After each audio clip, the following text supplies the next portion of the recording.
सीधे आपको गोंडा लिए चलते हैं। राजनाथ सिंह वहां पर जनसभा को संबोधित कर रहे हैं। समझा है देखने के बाद एक निहायत शरीफ और सज्जन ऐसे उम्मीदवार का चयन भारतीय जनता पार्टी ने किया है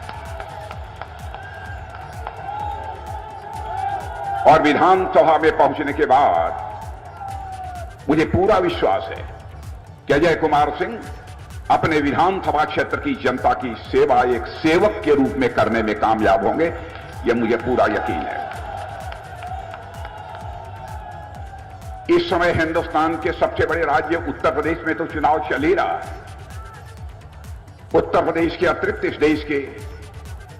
4 राज्यों में भी चुनाव चल रहे हैं। बहनों भाइयों, चारों राज्यों की चुनाव में सभाओं को संबोधित करने के बाद विगत कुछ दिनों से मैं इस समय उत्तर प्रदेश में विधानसभा चुनावों के लिए सार्वजनिक सभाओं को संबोधित कर रहा हूं और मैं आपको बतलाना चाहता हूं, चारों विधानसभा क्षेत्रों में इस समय चारों राज्यों के चुनावों में भारतीय जनता पार्टी का परचम लहरा रहा है। और यहां पर जब उत्तर प्रदेश में आया हूं और यदि आप सबके बीच यहां पर मैं खड़ा हूं तो बहनों भाइयों, उत्तर प्रदेश में भी 2 चरणों के चुनाव हमारे संपन्न हो चुके हैं। 2 चरणों के चुनाव संपन्न हो चुके हैं और राजनीतिक विश्लेषकों ने यह बतलाया है अपने विश्लेषण के आधार पर, सर्वेक्षण एजेंसियों का भी यह कहना है कि 2 चरणों के जो विधानसभा के चुनाव अब तक उत्तर प्रदेश में संपन्न हुए हैं, भारतीय जनता पार्टी को कमोबेश उतने ही सीटों पर कामयाबी प्राप्त हो रही है जितनी सीटों पर 2017 के विधानसभा चुनाव में कामयाबी हासिल हुई थी।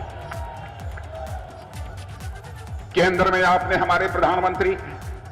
मोदी जी को काम करते हुए देखा है आपने, और प्रदेश में योगी आदित्यनाथ जी को मुख्यमंत्री के रूप में अपनी भूमिका निभाते हुए आपने देखा। बहनों भाइयों, इतनी बात मैं दावे के साथ कह सकता हूं, भारत ही नहीं, दुनिया की जो सर्वेक्षण एजेंसियां हैं वह भी कामकाज की समीक्षा करने के बाद, सभी राज्य सरकारों के कामकाज की समीक्षा करने के बाद इस नतीजे पर पहुंची हैं कि बहनों भाइयों, हिंदुस्तान में सबसे अच्छी सरकार चलाने वाली यदि कोई राजनीतिक पार्टी है तो उस राजनीतिक पार्टी का नाम है भारतीय जनता पार्टी। जो सबसे अच्छी सरकार चलाने वाली यह राजनीतिक पार्टी है। सभी इस बात को सच्चाई पूर्वक स्वीकार करते हैं और उसी भारतीय जनता पार्टी के लिए आपसे वोट मांगने आया और मैं आपको यकीन दिलाना चाहता हूं, भारतीय जनता पार्टी का यह चरित्र रहा है कि भारतीय जनता पार्टी ने जो कुछ भी कहा है उसको अक्षरशः भारतीय जनता पार्टी ने पूरा किया है। मैं यह दावा नहीं करना चाहता कि भारतीय जनता पार्टी में रहने वाला कोई व्यक्ति कभी झूठ नहीं बोलता है, यह मैं कोई दावा नहीं करना चाहता। हमारे यहां कोई व्यक्ति झूठ बोल सकता है, लेकिन इतनी बात मैं दावे के साथ कह सकता हूं कि हमारी पार्टी यदि जो कुछ भी बोलती है बहनों भाइयों, कोई मां का लाल उस पर सवाल या निशान नहीं लगा सकता है। जो हम कहते हैं वह करते हैं। मैं आपसे भी अनुरोध करना चाहूंगा, अपने प्रेस के मित्रों से भी मैं कहना चाहूंगा, जो कुछ भी मैं कहने जा रहा हूं, मेरी बात यदि कोई गलत हो तो आप अपने अखबार के पन्नों पर लिख देना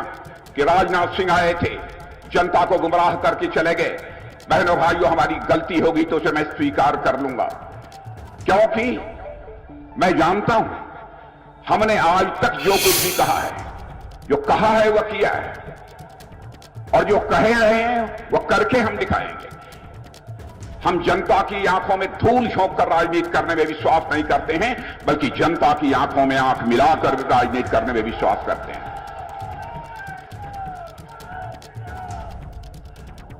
1951 में जिस समय हम भारतीय जनसंघ के रूप में काम कर रहे थे, उस समय डॉक्टर श्यामा प्रसाद जी मुखर्जी हमारे अध्यक्ष हुआ करते थे। डॉक्टर श्यामा प्रसाद मुखर्जी ने 51 में उस समय कहा था, जिस दिन भारत की संसद में हमको स्पष्ट बहुमत मिल जाएगा, उस दिन हम चुटकी बजाकर धारा 370 जिसके तहत कश्मीर, जम्मू कश्मीर को विशेषाधिकार प्राप्त है। तो गोंडा से राजनाथ सिंह को आपने सुना, उन्होंने कहा हमारी पार्टी जो कहती है वो कर कर भीड़ दिखाती है।